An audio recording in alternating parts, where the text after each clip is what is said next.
Arratsaldeon guztioi, eskerrik asko tortzeagatikan. Eskerrik asko, bereziki, Ordiziko udalari espazio hau usteagatikan. Eta eskerrik asko, nola ez, gaur gure gonbidatua den Xabier Mendizabali.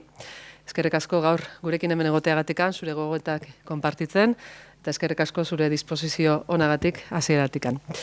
Xabier Mendizabal, Euskal Eskola Publikoa gaur bihar behatokiko kidea da, egun, baina ibilbide luzea dauka Euskal Eskola Publikoan. Bieko koordinatzailea izan da, bigarren hezkuntzako zuzendaria, eta baita guraso ere Euskal Eskola Publikoan. Horretaz gain, sailburu ordetzan ere, aritua izan da aholkulari lanean lan teknikoa egiten. Beraz, eskerrik asko, Xabier. Dakizuen bezala, hemen Ordizian ospatuko dugu ekainaren 2an Euskal Eskola Publikoaren 31. Jaia, publikoa aido lemapean. Beraz, ikasturte hasieratikan buru belarri gabiltza jaiaren antolaketan murgilduta.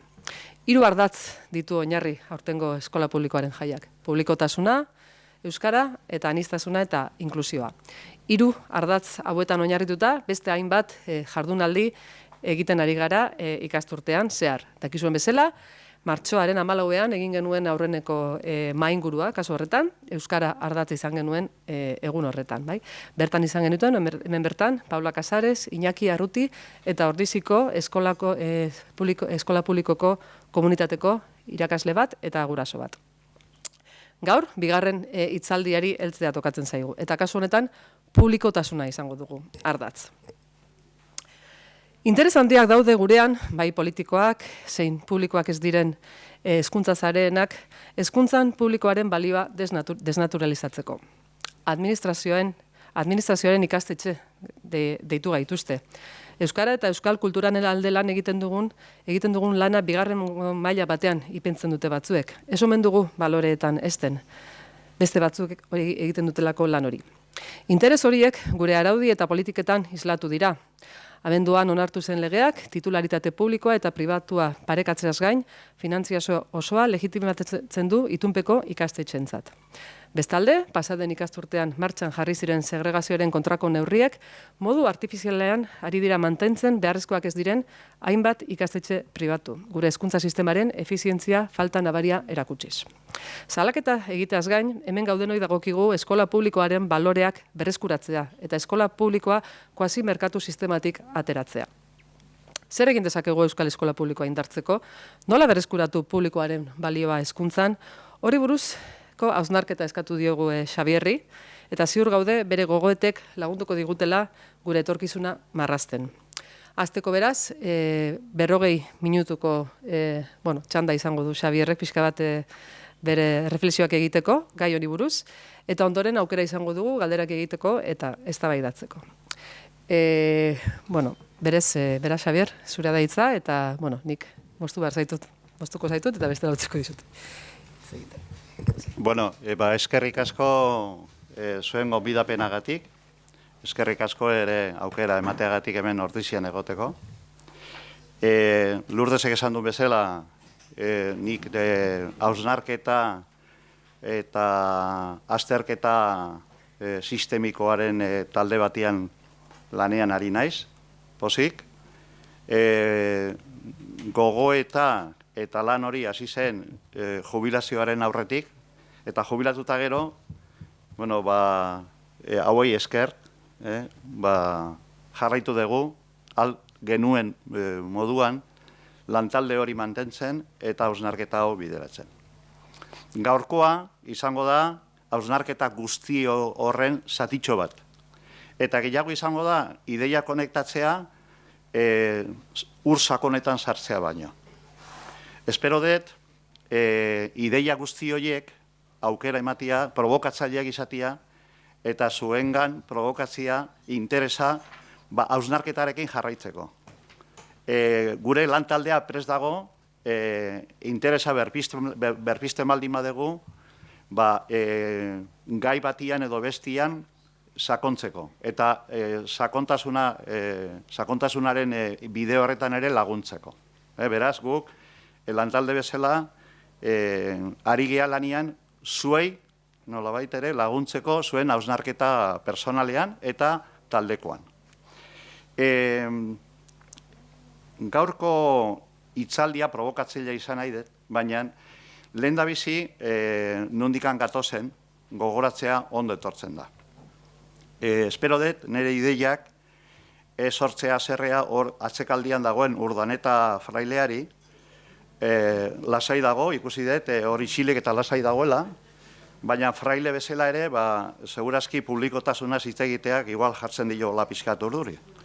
Baina nahiko nuke Urdanetaren adibide hori aparte utzita ere, zuengan ere sortzea interes pixka bat.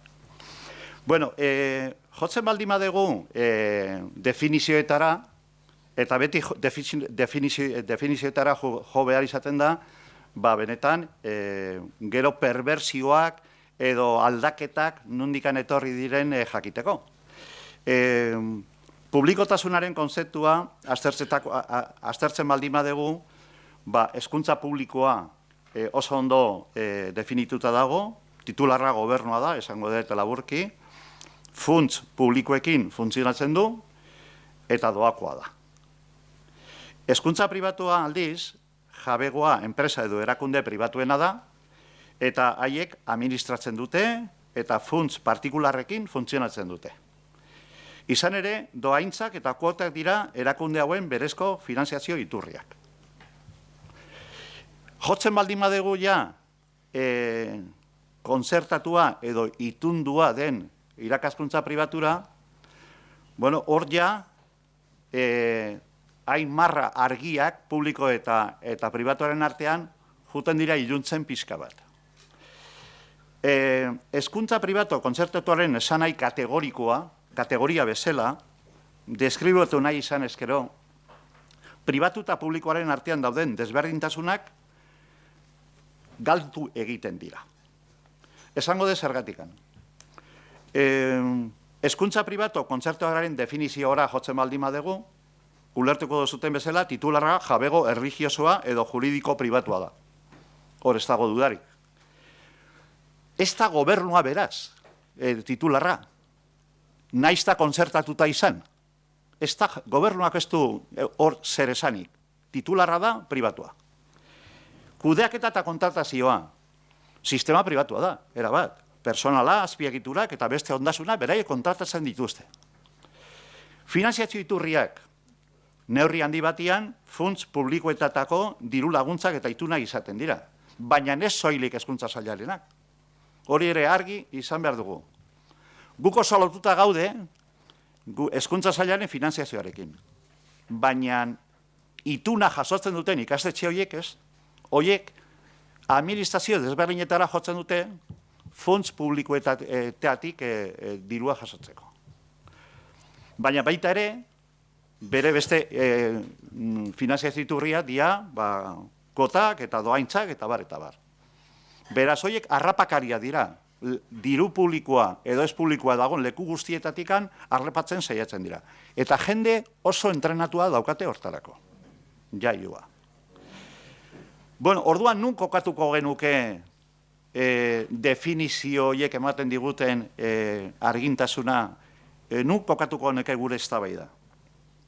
Bueno, hemen kategoria berri bat legeetan etzegoena sortzen junda, ekoizten junda urteekin.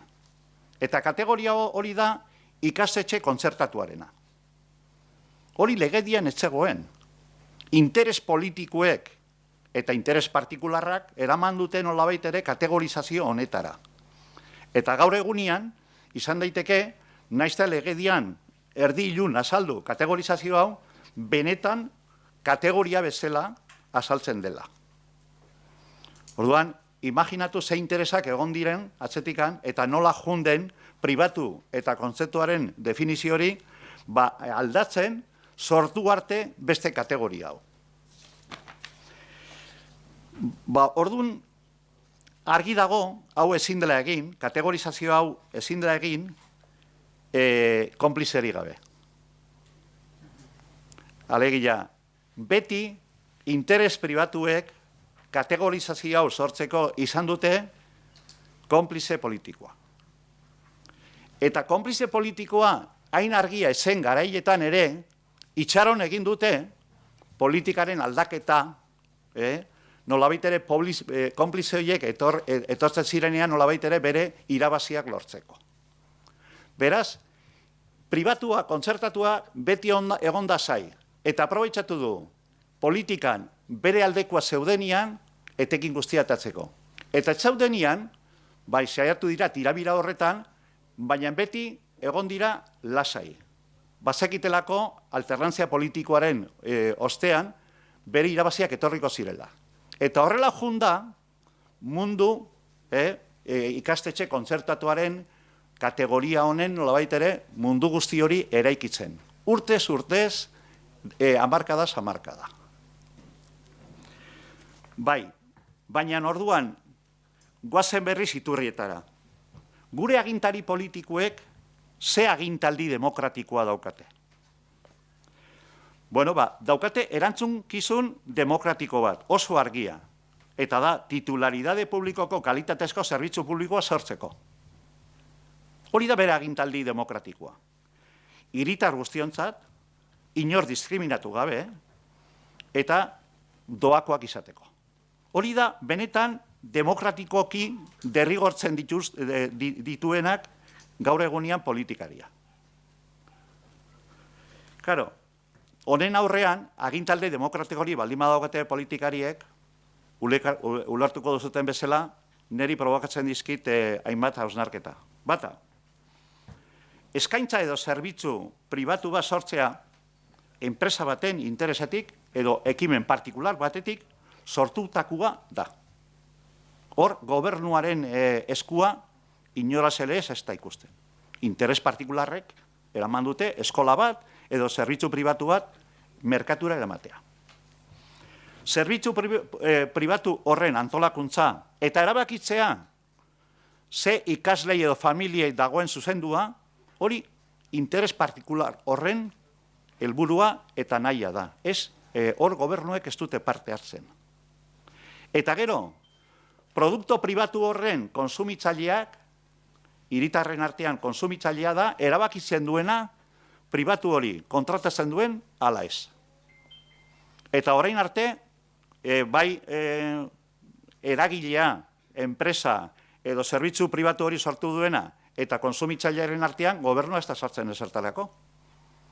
Ulertuko duzuten bezala, bate sortzen du eta besteak bere interesaren arabera kontratatzen du. Hor ez dago pegarik. Eta hori da, merkatuan gertatzen dena da, produktu askorekin. Eta horrela izan beharko luke. Bai? Baina ze gertatzen da? Askotan, politikariek, naiztakuk askotan esan, podere publikoak dira, bai, podere publikoak dira, izenez. Baina bere politikak eraman duten nolabait ere, interes pribatu hauek bilakatzera, indartzera. Naizta, merkatuaren legeen arabera, horrelakorik ez egon. Beraz, gauza guztiak, hezkuntzan sortu diren gauza guztiak, ulertu daitezke, ez direla bakarrik finkatzen konsumitzaile eta sortzailearen arteko harreman horretan. Baizik eta konplize politikoak, interes politikoak eraman dutela nolabait ere, eraikitzera gaur egunean, gero hitz egingo dugu horretaz, finanziazioari buruz, ezta? Baina, kategoria berri honen nolabait ere eraikuntza guztia. Bai. Baina, esango diazute, demokratikoki eta sozialki politikariek daude derrigortuak titularidade publikoko zerbitzua sortzeko, baina bere politikak askotan eraman dute indartzea pribatua. Baina osasunaz hitz egiten dugunean argi ulertzen dugu zer den pribatua eta zer den publikoa ez da. Eta gainera esango dizuek gehiago, ulertzen dugu oso ondo ez dutela inolako agintaldi demokratikorik finantziatzeko zerbitzu pribatu bat. Ez daukate gainera agintaldi demokratikorik konsumitzaileak ez badu osasun zerbitzu publiko bat erabili nahi eta pribatu erabiltzen baldin badu, pribatu hori finantziatzeko. Hori konsumitzailearen erabakia da. Osasunean oso argi ikusten dugu. Zu dauzkazu zerbitzu publiko batzuk, eta hori denontzako daude irekiak. Denon diruarekin ordainduak. Zuk erabakitzen baldin badezu, osasun pribatura jutea, zure potxikotikan ordainduko dezu. Ba, hezkuntzan ez da horrelako hori gertatzen. Karo, orduan, guzti honetaz, azten gehanean hitz egiten, egia eza, jo behar dugula privatizazio politiketara. Ulertzeko berdetan ze gertatu den. Bueno, ba, hor badaude hainbat gai, nik uste dut interesekoak. Lehen da bizi, guazen datuak ematea. No dago egun irakaskuntza pribatu Espainian. Eta konparatu dezagun beste eremu bateko portzentaiekin. Ba, OCDE-ren arloan ikasleen 18% doa pribatura. Eta hor, nazio pilo bat daude. Europan, pribatura juten direnak 14% dira. Espainian, eguneko 32, jaia bikoitza. Eta hemen, ja, gure anomalia jundan lekuraino. Orduan, azten gehanean konparatzen besteek izan duten bilakaera, pribatuak izan duen bilakaera beste lekutan, eske gurearekin ez dago konparatzerik. Eta hori da, ulertu behar dugun lehenengo gauza. Finanziazio hori dagokionez. Espainian, esan dugu, eguneko 32 dela pribatu. Vale. Ba, Espainian, ikastetxe pribatuek funts publikoetatik jasotu den diru konpurua oso handiak dira. Oso handiak. Konparatzen baldin maigu Europan eta beste lekutan lartzen ditzekin. Oso handiak dira. Eta jundira handitzen. Eta hor, Elizaren papera izan da oinarrizkoa. Espainian egin diren irakaskuntza publikoaren bilakaerarako eta indartzeko politika guztien atzian dago Elizaren eskua.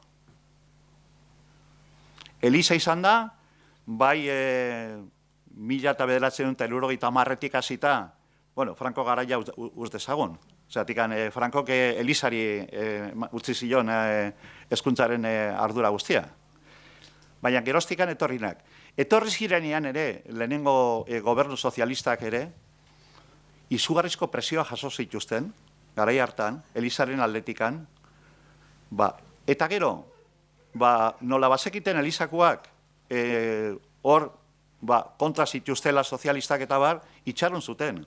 Alternantzia politikoa etorri zenian, orduan, bueno, kriston dirutza jaso zituzten. Baina sozialistekin ere, sinatu zutena izan zen izugarria. Kriston irabazia finanziazioaren aldetikan. Bueno, gehiago esango izuet. Gauza bada, ze politikak egin diren. Bale? Eta zer sinatu den politika eta Elizaren artean. Eta bestea da, ez astu inoiz, olako interes pribatuen atzian, jundirela sortzen abokatuen enpresa handiak. Zuzenbidean espezializatuak. Dedikatzen direnak administrazioek itunen arautegia zorroz bete dezaten. Eta beraz, ikastetxe pribatuen interesak defendatzen. Jarriko dizuet, eskutartean ibili dut egun hauetan, sententzia bat oso hurbila da. Auzetegi gorena. Auzetegi gorena, bakizuten nun dagoen. Hemen, los centros privados concertados no tienen carácter secundario o accesorio respecto a los centros públicos. ¿De qué va esto? Oso horreza. Ikastetxe pribatu batek, zeukan demanda bat, irekitzeko gela berri bat. Eta erkidego, ez da aipatuko zer erkidegoa den, erkidegoko gobernuak esan zuen, no vamos a permitir que abran una nueva gela porque con los puestos que tenemos públicos se va a cubrir esa demanda. Eraman zuten auzetegi gorena eta irabazi dute.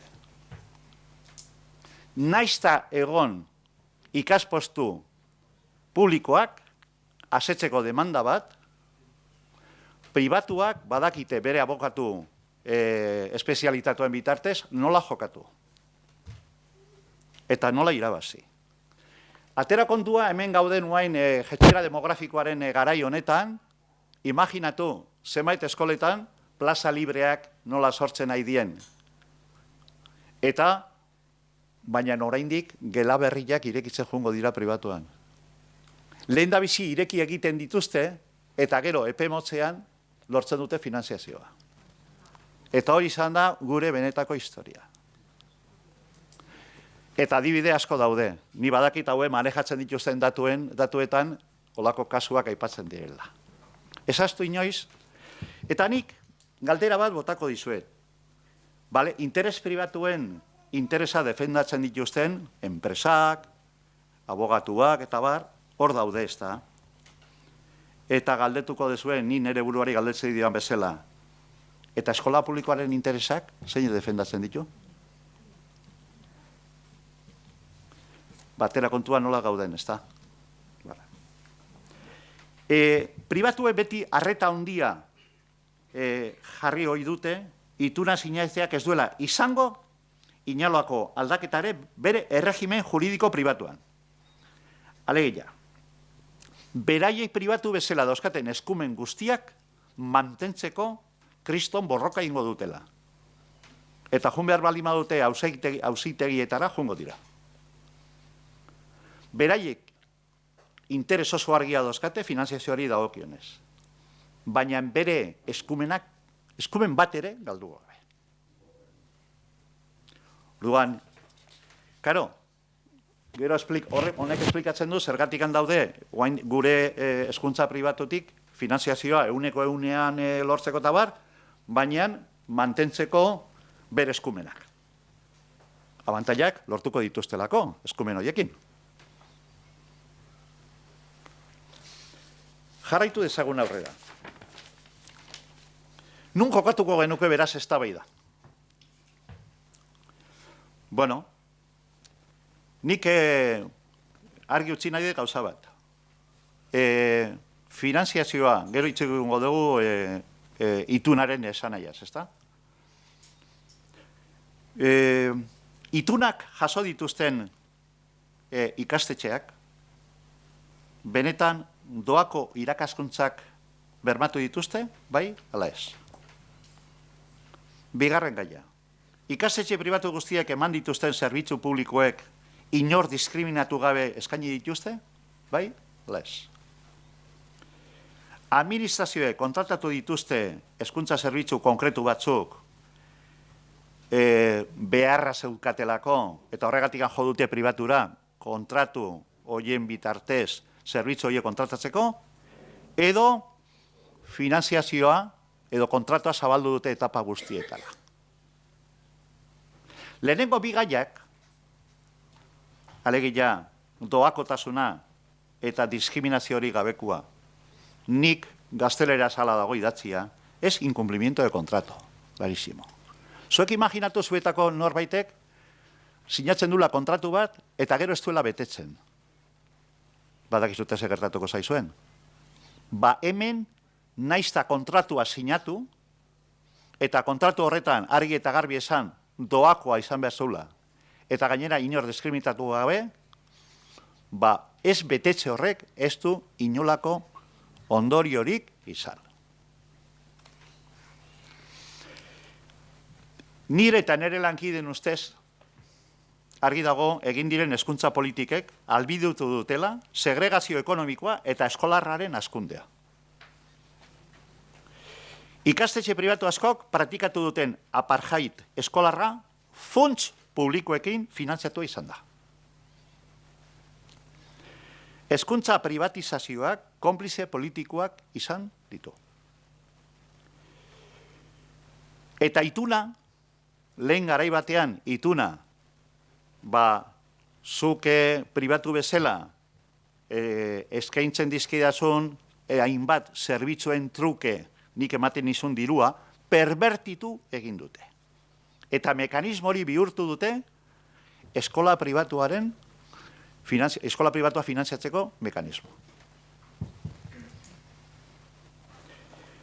Nik uste dut, hemendikan abiatu behar gehala, gero, eta eskola publikoa zer egin dezakegu une honetan, baina lehendabizi jabetu daitezen zer gertatu den, eta nola gertatu den. Importantea da jakitea kategorizazioarena, eta gero nola perbertitu den kontzertuaren edo itunaren esanaia. Jarraitzen dut, ezta?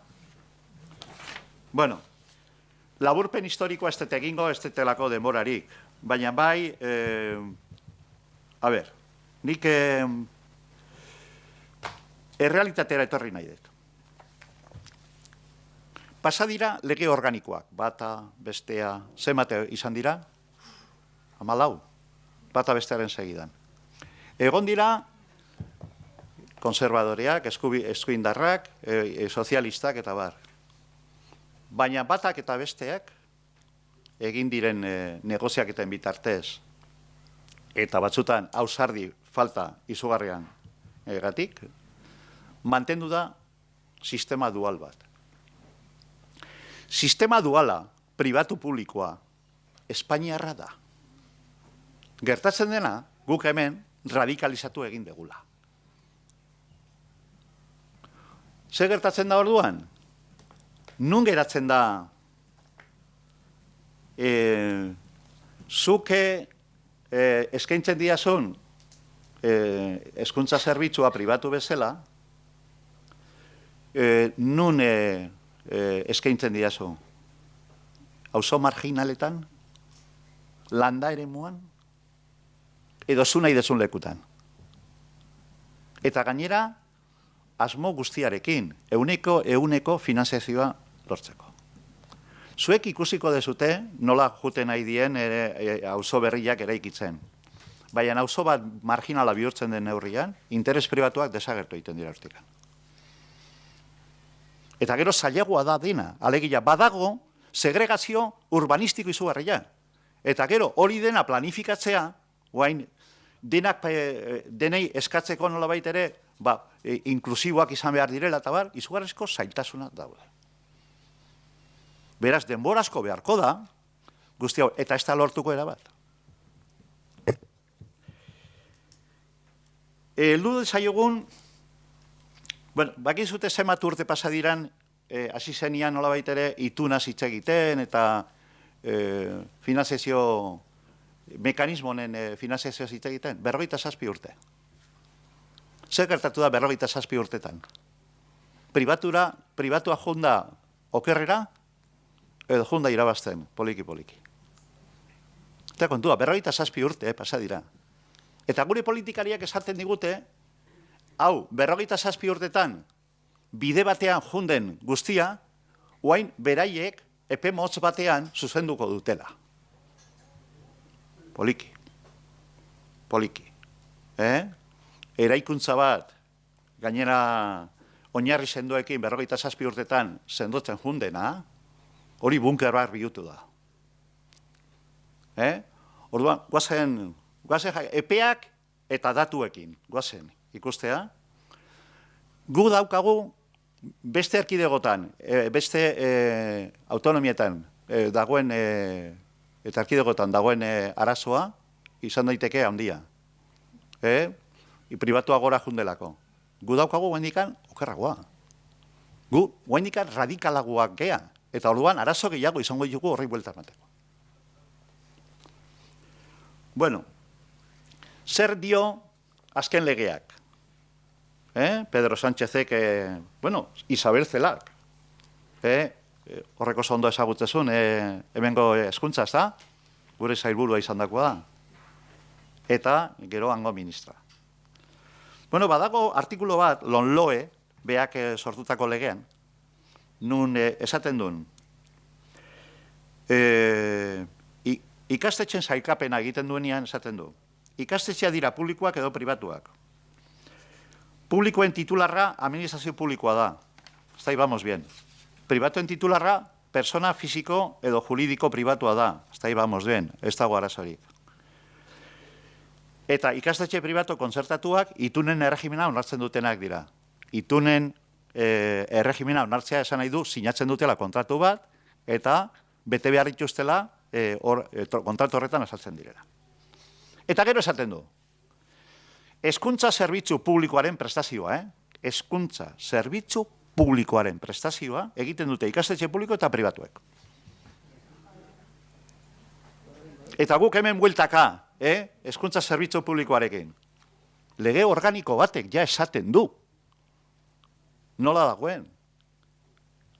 Hemen aplikatuko dutena izango da estatutikan datorrena. Zer aldatu gabe. Hemengo irakaskuntza pribatuari entzun diozute horren kontra. Alegia, lonloek esaten duna hezkuntza zerbitzu publikoari buruz ez daudela ados horrekin. Bere aldekoa data. Hemen egingo dutena da hezkuntza zerbitzu publikori estatutikan datorrena ondo hornitu diruz. Hori bai. Zergatikan lege organikoak ez du esaten zenbat dirua jarri behar den, eta hemen jartzen da beste lekutan baino gehiago. Baina eredu duala, estatuko lege organikoak ja markatzen du. Beraz, estatuan ez dago ezer negoziatzerik. Badakite oso ondo, hemengo politikariek arajuten direnean, hezkuntza zeite egiten duenean, eredu duala dela. Eta hori bai, ekarriko dute eskumena esateko, baina utzi, guk eredu dualarekin ados gaude, baina finanziazioa utzi gure eskutan. Baina ez pribatuaren interesak murrizteko, ezik eta oraindikan handitzeko. Hau da historia. Honeaino ailegatu gea. Eta gure hezkuntza lege ospetsu horrek, zer egiten du? Eredu duala eta horrekin lotuta dagoen finanziazioa legitimatu. Hau da laburki, nola jondiren esanaiak aldatzen, kategorizazioa sortzen, eta bilakaera konplize politikoekin aurrera ateratzen.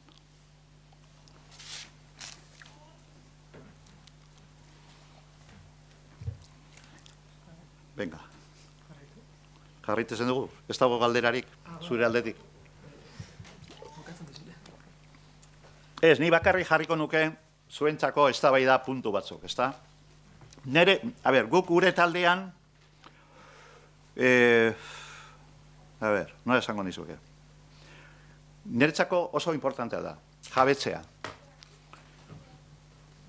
Privatizazio politikak egon dira. Finanziazioan gora jo dute. Baina ez dute finanziatu bakarrik derrigorrezko hezkuntza, Batxilergoa, lanbide heziketa, ezin da asetu gure pribatuaren interesak ez dira asetzen. Ez hezkuntza legearekin jarraituko dute aurrera. Asezina dira, asegai. Eta lortuko dute, ez derrigorrezko hezkuntza bakarrik, baizik eta dena lortuko dute, poliki. Aidea lortzen, ja, aspaldi da ni. Nik lanian ari nintzenean, fijatzen nintzen, gogoratzen da, toain dela 20 urte nola ikusten genuen, derrigorrezko ez den hezkuntza, batxilergoa bereziki, 50%an zegoen finanziatua. Eta jasko iruditzen zitzaidan, gaur egonia ia dena dago. Orduan nik, eztabaidarako galdera batzuk, guk gure buruari egiten dizkiogun galderak egingo nituzke. Zer uste dugu benetazko zerbitzu publiko batek bermatu behar duena? Zergatikan, denak eskaintzen dugu zerbitzu publikoa, pribatuak eta publikoa. Baina zer da benetako zerbitzu publiko inklusibo bat? Zer da? Itzegin dezagun horretaz. Ez zerbitzu publikoaz eta utzi gaidean. Zer da benetako zerbitzu publiko inklusibo bat? Eta zer exigentziak baita guri ere, jarri behar ditugu, gure buruari, hori horrela bermatzeko. Bigarrena, zer neurri beharrezkoak dira benetazko zerbitzu publikoa kalitatezkoa izateko? Zergatikan pribatua finanziatzen dugu, eta gero, beraien emaitzak ere ez dira. Alegia, beti justifikatzen dute politikariek esaten dute, ez, bikaintasuna lortzeko pribatuak beharrezkoak ditugu. Eta gero, begiratzen dugu, ze bikaintasun maila lortzen duten irikasleak, eta...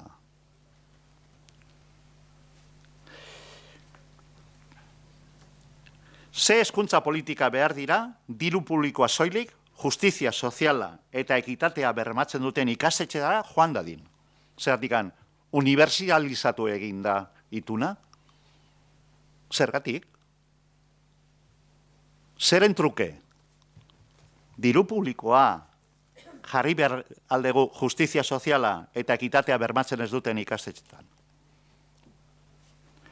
Zilegi da libreki esaten dut, hiritar bezala, hezkuntza pribatuaren autua egin duten maila sozioekonomiko altuetako familiak funts publikoekin finanziatzeko. Gauza bada, zaurgarria, pribatuan egon edo publikoan egon, eta bar. Beste gauza bada, titularidade publiko irakaskuntza agintaldi demokratikoa dagoelako horiek izatea doakoa. Baina, ez dakit, adibide jartzeagatik. Badaude profesio batzuk diruz oso ondo dabiltzanak, eta bar, eta joten dira ikastetxe pribatuetara. Ez dute inolako beharrik beraiek funts publikoekin finantziatuak izateko, baina lortu dute. Lortu dute, behar, ala ez behar. Eta horiek erabaki dute, pribatura jutea libreki. Segurazki horiek ere erabakiko zuten osasun pribatura jutia, baina bere bortzikotikan ordaitzen dute. Gaur egungo jetxera demokratikoaren garaian, benetan dago titularidade pribatua duten enpresei hezkuntza zerbitzua kontratatzeko beharra, alegia. Zergatikan kontratatu behar ditugu irakaskuntza pribatuaren zerbitzuak, guk publikoak baldin baditugu. Zer egingo dugu, gertatzen nahi den bezala, gure gelak izten jun? Hori gertatzen ari dena. Naizta guk aukerak izan hori eskaintzeko. Eta nik esango dizute gauza bat. Gure helburua, bigarren zatian dauga jasota, eskola publikoaren kalitatea, kalitate inklusiboa, hobetzeko neurriak. Horretan hausnarketa igea. Ez alda, edozein familiarentzat, bai dirua daukatenentzat ere, ez alda eskaintza interesgarria, kalitatezkoa baldima da, publikoa baldima da, eta inklusikoa baldima da. Nun daude pegak? Edo bilatzen dute ez hezkuntza zerbitzu bat, baizik eta bereizketa soziala. Zertaz hitz egiten nahi gea.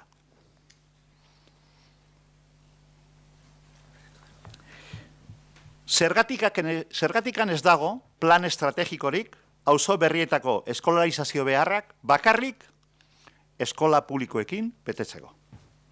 Zergatikan aukera ematen zaie auzo berrietan ikastolak, ikastetxe pribatu, naizta gela batekin hasi, Ez da metodologia berritzaile ez dakin ungua.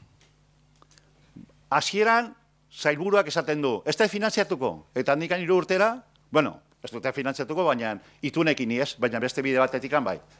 Eta handikan 3 urtera, konturatzea hori finantziatuta dagoela. Baina noizarte jarraitu behar dugu horrela. Zerbait egin beharko dugu. Tira. Ez, bigarren zatia, nola ikusten dezute, hau? Seguro, ez da berria zuentzako? Batez. Baina jabetu gaitezen, guk egon geha aztertzen, beneta datuekin, eta holo txagarria da. Da, hoi da. Hoi da galdera. Tira. Nik, guk zertan nahi geha. Bueno, proiektatzen gu nahi dagun Euskal Eskola Publikoa hemendikan urrengo hamarkadetara. Lehen da bizi, izan behar ditugu, printzipio argiak. Oso argiak. Osea, argitu dezagun zer izan nahi dugun. Askotan, aipamen egiten diogu, Euskal Eskola Publikoaren legeak aipatzen zituen printzipio ideologiko haiek. Gero, hor geratu dira, biderdian, ezke ni naiz inklusiba baina pixka bat. Ez dut ekitate maila handia lortzen, baina, bueno, nahiko. Bueno. Irakaskuntza publikoaren balio sozialari garrantziak kentzen saiatzen dira. Adibidez, medioetan, edabideetan, zenbat espazio eskaintzen dizkiote eskola publikoari. Eta eskola publikoaren balorei. Kentzen digute. Del foco, fuera. Kuasimerkatuaren eredu publiko-pribatuak legitimatzeko politikak eragin negatiboa izan dute eskola publikoa. Zergatikan eraman gaituzte, konfusio batera esateko, eske konpetitu behar dezu pribatuarekin.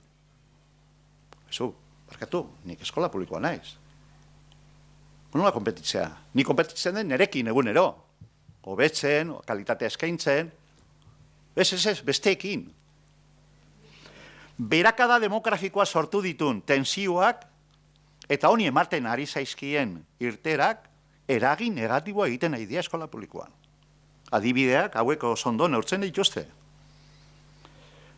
Euskaldutze prozesuak bizi dituzten arazoak, gaur egunean bizi ditugun arazoak, handia dira, erronka handia. Lortu dugu eredua zabaltzea, baina horren kalitatea, kontuz, arma de doble filo.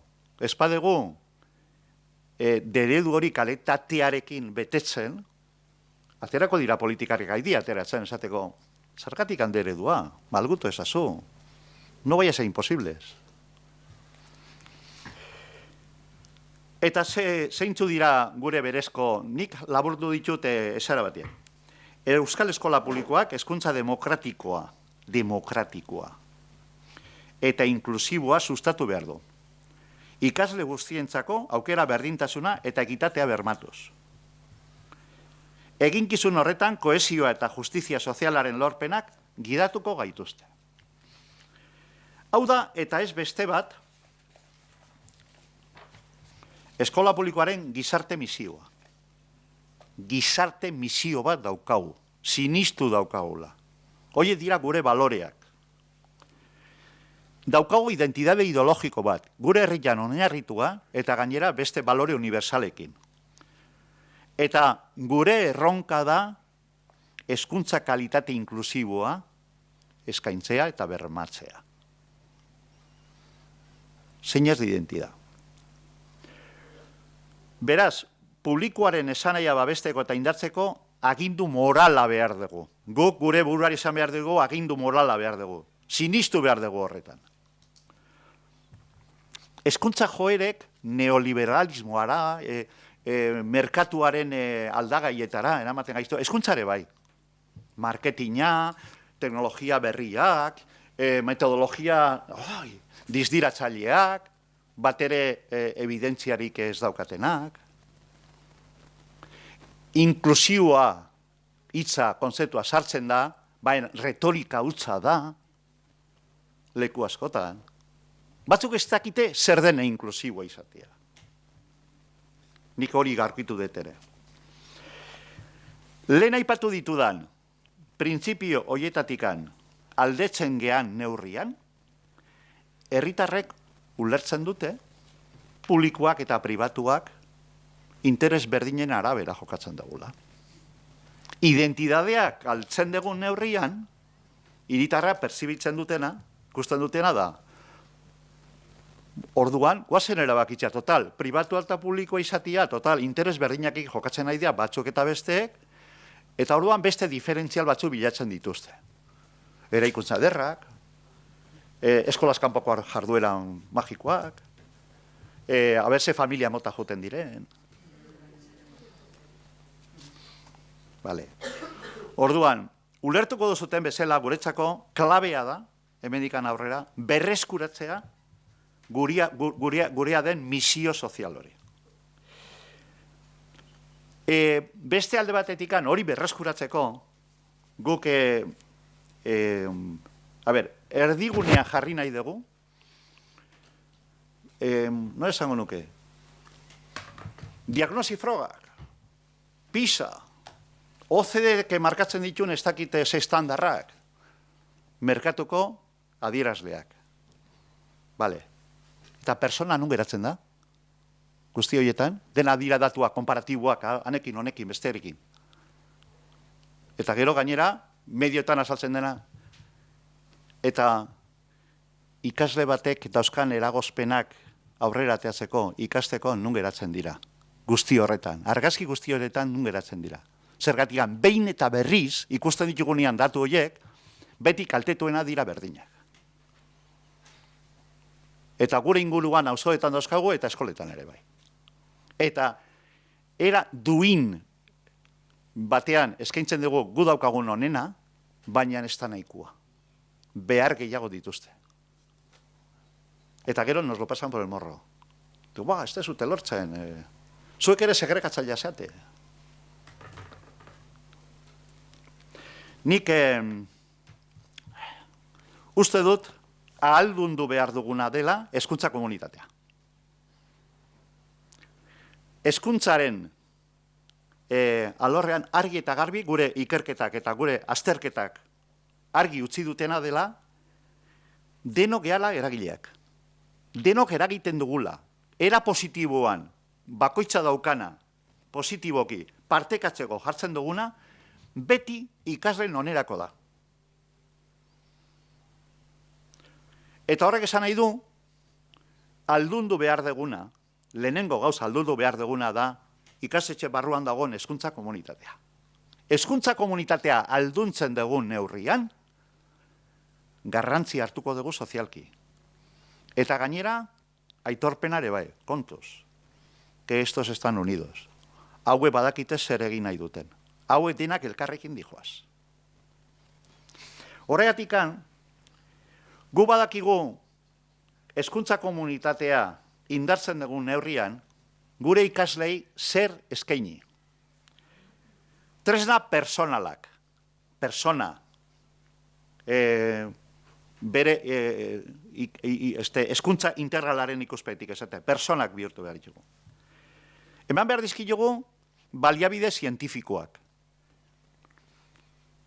Eta bihurtu behar ditugu ekintzaile sozialak.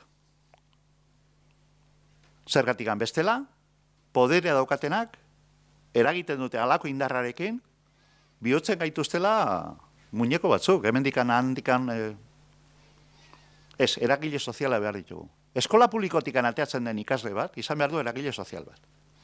Enpresa munduan, edo gizartean, edo politikan. Eta hezkuntza komunitatea alduntzen dugun neurrian, hurrengo urratsa izango da hezkuntza komunitate hoien sarea indartzea. Beraz, plantamendu honetan, hezkuntza komunitatea bihurtzen da eraldatzailea, baina baita ere, esango dizuet, nik uste dut, baditugula bi erreferente nagusi bide horretan. Bata, eskola publikoa, hezkuntza komunitatean sarea sortzen den prozesu horretan, izatea, ekintzailea eta itzindaria. Bereiztu behar dugu besteetatik, gu gehala, hezkuntza komunitatea aldunduz, indartzen aigean sarea. Hori Espainian ez dago hain zabaldua, Izango ginake aintzindariak baita Espainian ere. Beste lekutan badaude, behiratzeko. Eta gero, horrekin batera, alduntze horrekin batera, hezkuntza publikoaren benetazko zentzua berreskuratzen saietu behar gea. Hezkuntza ikuspegiari buruz hausnarketa eta praktika ona zabalduz. Badaude praktika, arazoa daukagu partekatzea, gauza guzti horiek. Torregatikan, uste dut gure etorkizuna dagoela adimen kolektiboan. Adimen kolektiboak, gure ikertzaile gainera sonatuak esaten dute, hezkuntzaren etorkizuna dago adimen kolektiboan. Banakako adimena, bakoitza bere neurrianen arabera, lortu behar dugu hezkuntza komunitatea aldunduz, adimen kolektiboa partekatzea. Eskola publikoak izan dezala adimen kolektiboa. Horrek, hau ez da batere erosoa, ulertuko duzuten bezala. Horrek eskatzen du konpromisua eta dedikazioa. Baina denborak ez daude gauza erosoak egiteko. Gauza erosoak handikan eta hemendikan egiten ditugu egunero. Hau desorosoa da. Hau neketsa da. Baina horrekin berreskuratuko genuke eskola publikoaren benetako izaera. Nik ulertuko diazuten bezala, nahi detena da eskola publikoa gizartearen aurrean eta politikaren aurrean zerbait potentea, indartsua eta antolatua bezala azaltzea. Eskola publikoak ez du egon behar askotan gertatu den bezala beste erabakien zail. Eskola publikoak ikasi behar du bere erabaki propioak hartzen. Inolako agendak eta denborak itxaron gabe. Alduntze prozesuaren emaitzak horiek dira. Guk gure agenda propioa daukagu. Ez gaude inorren zail. Norbait etortzen baldin bada galdetzea, esango dugu, hau da daukaguna. Aurreratu dugu honeaino, baina guk gure agenda propioa daukagu. Gure bidea egiten nahi gea. Eskola publikoak orain arte bizi izan du menpekotasun hori, bereziki politikoa, gainetikan kendu behar du. Ez daukagu defendatzaile espezializaturik. Ez daukagu patronalak esaten duten bezala, el staff. Liberatuak, hortarako eta bar. Guretzako dena komplikatua da. Sindikatuak, elkartiak, guraso elkartiak, eta bar, eta hori denak, eta bar. Hezkuntza komunitatea. Hezkuntza komunitatea aldundu eta hezkuntza komunitatearen sarea. Hor gaude denok. Nik badakite eskola publikoak baditugula hainbat erronka. Hezkuntza komunitatearen sarea indartzen dugun neurrian, deszentralizazio politika bat eman behar da. Zertarako nahi dugu guk aldundu? Erantzunkiz gehiago asumitzeko. Beraz, ez dugu behar inork goitikan esaten diguna. Hau egin behar dezute, nik arautuko dut, ez, utzi eskumena guri. Aipatzen da autonomia. Nik ez dut autonomia aipatuko, nik esaten dut alduntzea. Eta eskumenak, eskuratu. Eta horrekin batera naita ez, eman behar da beste prozesu bat. Eta da, egon berrian eskumena konzentratua gobernuetan, jetxi behar da beste maila batera. Herrietara, deszentralizazio prozesu hori nahitaiezkoa da. Gure interlokutoreak izan behar dira hurbilekoak. Ni badakit udal askok ez dutela honetaz ere hitz egin nahi. Baina guk eragin behar dugu horretan. Guretzatzeko garrantzitsua da. Behar ditugu politikaria de kilometro zero. Behar ditugu hor, interlokutoreak. Beraz, bi prozesu. Bata da guria luntzearena, sarea indartzearena, hezkuntza komunitario bat eskaintzarena, eta bigarrena da dezentralizazio prozesu bat bultzatu behar dugula. Oso oker egon inteke, ez dakik gertatuko den eta zenbat denbora beharko duen. Baina segurazki, deszentralizazio prozesu horretan eta gure alduntze prozesu horren ostean, iguala encuentro, beste batzuekin. Igual topatzen ditugu interes komunak. Nik hau esaten da gutxitan, baina entzun diet ikastoletako batzuei holetaz hitz egiten. Ez dakit egiazkoa den, ala ez. Beraiek jokatzen dute, merkatuan daudelako, bai, gera kontzertatuak, baina beste sare bagea, hirugarren sarea. Bueno, zer esan nahi dezu horrekin. Zer aizea, bilatzen zure, merkatu horretan bilatzen zure etiketa? Pues igual, bai, zilegi da, egintzazu. baina nekez ulertuko nuke ikastoletakoak ere egotea interesatua dezentralizazio prozesu horretan gurekin hitz egiteko beste maila batean. Eredua mantentzen den neurrian, ez dago topaketarik, ez dago elkartzarik. Askota politikariek esaten dute, kolaborazion publiko-privada. Me lo explica, zer esan nahi du horrek? Zergatik ni bakarrik begiratzen dut alde batera eta bestera, eta interesa bai ikusten ditut. Eta guain, jetxira demografikoarekin, guain dikan, interesak topo egiten dute gehiago. Hori alda kolaborazion publiko-privada. Ni bestera batera ulertuko nuke. Orduan, zer erronka dauzkagu aurrez? Aurre dauzkagu gauza interesgarria benetan. Nik horretan ikustute guk eman behar ditugune urratsak handiak direla, eta gainera oso interesgarriak izan daitezkenak gainera.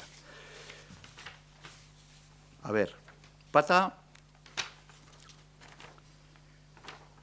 A ber, nire paperak hemen.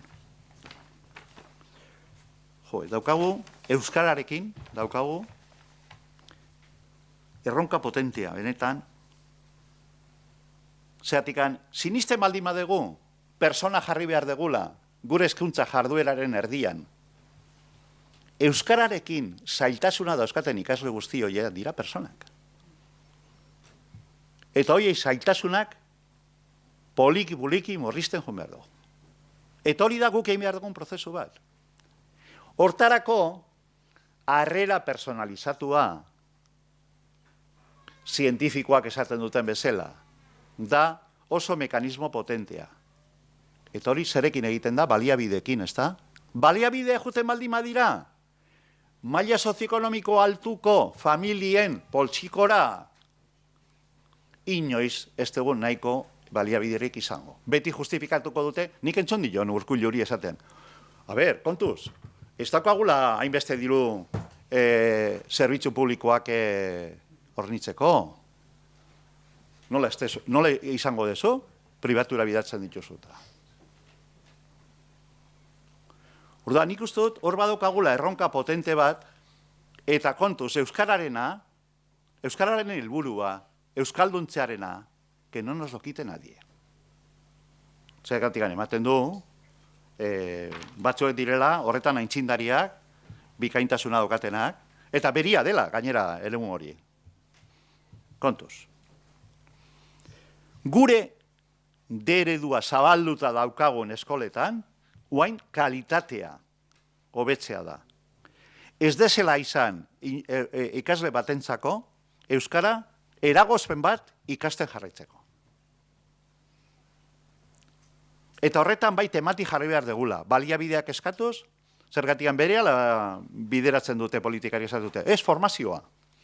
Formazioa ere bai, baina baliabideak ere bai. Bigarren gaia horrekin lotuta dagoena. Eta guk askotan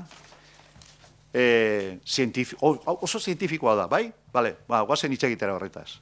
Irakasle ahaldunduak eta babestua behar ditugu. Guk, eskola publikoa bezala. Eskola publikoko irakaslei etengabe lagundu behar zaie. Formazioan eta baliabideetan. Baina baita ere, bere lan baldintzetan. Kontuz. Zergatikan, bere eginkizuna ez da bakarrik lotuta, ez dago lotuta bakarrik gelarekin. Dago familien arretarekin. Badago bere ingurunearen dauden proiektuak eta herri proiektuekin eta bar lotuta. Hori dena kudeatu behar da, espazioa. Eta gero badago beste gauza bat oso importantea. Ikasle bakoitzaren agenda ondo kudeatzeko denbora behar dute.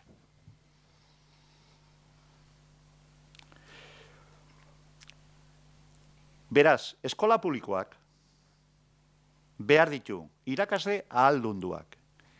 Irakaslei juntzaile, legea dia, juntzaile, gero eta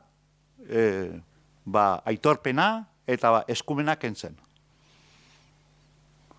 Saiatzen dira, politikariek, irakasle esatea, tori, hau egin behar dezu. Ez. Hau egin behar dezu, beak erabakiko du, zer egin behar du, beak ezagutzen du ikaslea. Zu lan baldintza egokiak sortu. Eta beharra baldin badaka, formazioaren beharra eskatuko dizu, babestu dezagun eskola publikoaren irakaslea. Behar ditugu, ez kanpotikan, ez dakiz emat horri alde, kontairren moduan edukinez betetako kurrikulunak. Behar dugu kurrikuluna, nun hezkuntza komunitateak daukan espazio importante bat bere kurrikuluna zehazteko ere. Hezkuntza komunitatea bihurtu behar dugu kurrikulunaren egilea ere. Familiak ezagutzen dute bere seme-alaben beharrak. Irakasleak ezagutzen dituzte ikasleen beharrak. Horren arabera espazio bat behar dugu. Eskolak ere egin dezan bere kurrikuluna eta gero noski marko batean kokatua. Baina dena kanpotiken etortzen baldin bada, orain arte bezala. Frustrazioa besterik ez dute sortzen kurrikulun horiek. Ez dira benetan eragileak. Eta hori, ez dugu gu bakarrik esaten dute zientifikoak ere. Beraz, kurrikuluna egitearena, ez da etiketa bat, nik egingo izut kurrikuluna, Euskal Kurrikuluna Plus, edo Euskal Kurrikulun Digitala. Barkatu. Zuk proposatu, baina nutzi eskumena guri, egiten juteko ere.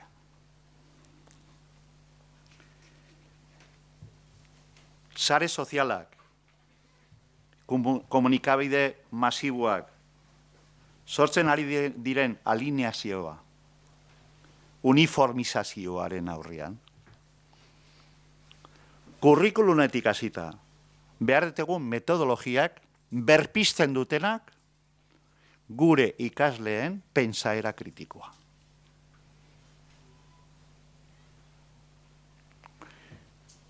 Inposatzen diguten, kanpotikan inposatzen diguten sare sozialak, interes ekonomikoak, merkatua, bestia, telebistak, ez dakiz zer, inposatzen diguten guzti horren aurrean, eragilea bihurtu behar gea. Eta lehen aipatu dugu, gure ikasleak izan behar dutela eragile soziala. Kurrikuluna, bertoko, beraren interesatik abiatzen dena, baina gero pentsaera kritikoa. Menos contenidos y más pensamiento crítico. Señores. Daukagun denbora eskoletan eta familietan da pentsaera kritikoa sortzeko. Fake news. Adimen artifiziala. Kontuz. Itxegiten aigea gauza potenteaz. Eta hori dena, ez da lortzen teknologia berriak eskaintzen dituzten liura guzti horiekin. Pentsaera kritikoarena, hori klasikoa da. Astuta joan da gure hezkuntza sisteman. Azten joan da. Etorri dira modak. Etorri dira metodologia berritzaileak batere fundamenturi gabekuak batzuk. Zergatik metodologia berri bat izan daiteke interesgarria ikasle mota batuentzako. Ez edo zeinentzako. Irakaslea trebatu behar dugu jakiteko herramienta guzti horiek, metodologia ABC horrekin, zein den metodologia egokiena bere ikasleentzat. Baina fundamentuan, oinarrian, eta bizi behar duten, bizi duten, ja, munduaren aurrian, pentsaera kritikoa behar dugu. Gure proiektu berritzaileak, joan behar dute bideratzea, inklusioa eta ekitatea bermatzera. Ez, ni dauzkat 10 ikasle, oso bikainak direnak, eta egiten nahi dira oso proiektu marabillosoa. Bai, baina gero, zenbat ikasle dauzkazu guaindikan eragozpena dituztenak ikasteko? Proiektu berritzailea izan behar du, gure lehentasunen arabera, lehendabizi horri irtera emateko. Beraz, kudeatu dezagun hezkuntza komunitatetik guzti hau, kanpotikan kudeatzen nahi dia eskola publikoa, eta berreskuratu dezagun, gu daukagun ahalmena hortarako. Sinitu dezagun, badaukagula jakinduria eta gaitasuna hori dena eramateko eskolatik. Eta gero partekatzeko sare potente batean. Eta ez utzi, kanpotikan, politikariak esango dizute noiz. Eta gero, aholkulariak esango dizute nola. Bale, entzulea naiz, baina nik nire agenda daukat. Nik nire eredua daukat. Nik nire sarea daukat. Eta hori dena, egiten da konpromisoarekin, baina baita ere baliabidekin. Finanziazioa hitz egiten dugunean, eta entzuten dugunean, bai, eske justua da, pribatua ez dakizer, finanziatzeko eta ez dakizer, zerbitzu publikoa eta bar. Bale, baina zaidazu, nire beharrak, hemen dauzkat, nire beharrak, nire baliabidea lortzeko beharrak, justifikatuta nire proiektuan, noiz asetuko dituzun. Bestea hor dago, bale? Baina lehen da bizi neria. Eske bestela sartzen gea eztabaida txoroetan. Guriak propioak ez diren eztabaidetan. Publiko, pribatu, bestia eta bar. Guk gure izara propioa, gure balioetan oinarrituta berreskuratu behar dugu. Baina jakinda nondik joan behar dugu. Eta oso abentura polita da, baina guk gure bidea egin behar dugu. Hori da garrantzizuena. Laguntzak, nik askotan hauekin komentatzen detenean, lantaldean komentatzen detenean, laguntza daude, baina behar dugu prozesua. Eskola publikoak behar du prozesu propio bat. Bere barretik alteratzen dena, eta beak idatzen duena. Eta gero entzule ona. Hori indartzen dugun neurrian, seguro, negoziatzaileak bihurtuko gehala. Nik ideia hauek nahi nituzke, datu gehiago ere emango nituzke, baina nik uste dut garrantzizuen hau dela. Jakinda, lehenengo zatian esan duten bezala, nola ailegatu gean, nola heldu gean, garai honetara, ze interesak ekarri gaituzten honetara, zer espero dugun estatutikan edo beste politiketatik. Zuek konturatu zete, guain, hauteskunde garaian, hezkuntza agendatikan kanpo geratu dela? Zeinek hitz egiten du? Bale, hezkuntza agendatik kanpo geratu da. Eta eskola publikoaz? Guk aigea lantaldean, eskola publikoaren plan estrategiko bat diseinatzen.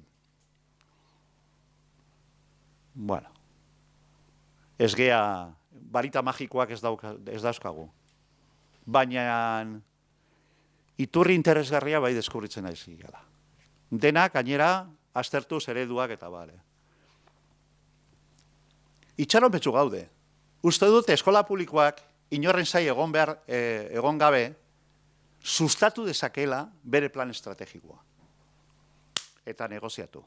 Hau da nahi duguna. Hortarako, bilatu behar ditugu, espazioak eta denborak gure hausnarketak egiteko. Gaur adibide bat da. Baina hau, gehiagotan egin beharko genduke. Eta laguntza behar baldin baduzute gure lantaldearen aldetikan izango dezute. Gu sinisten dugu eskola publikoak bere plan estrategikoa egin dezala. Egingo duela. Idatzita dauzkagu gauza batzuk. Beraz, lege berriaren ondorengo garaian zikloan sartzeragoaz, eta uste dut eskola publikoak asko daukala esateko eta egiteko ziklo berri honetan. Bau da zan nahi nuena. Bueno, eskerrik asko, Xavier.